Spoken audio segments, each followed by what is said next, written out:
lleidatana, pirinenca i dona dintre del sector de la construcció, no?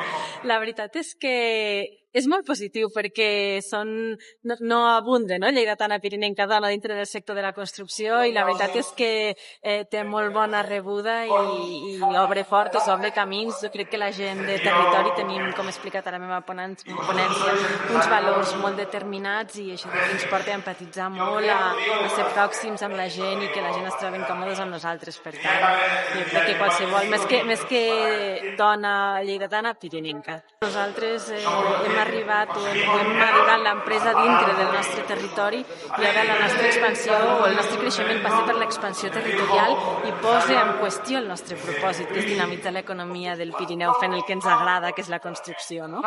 I passa per aquí, per créixer, però nosaltres ens sentirem còmodes compartint aquest projecte de creixement amb persones que siguin autòctones o que també tirin endavant o contemplin aquests valors que nosaltres tenim com a empresa del Pirineu i familiar.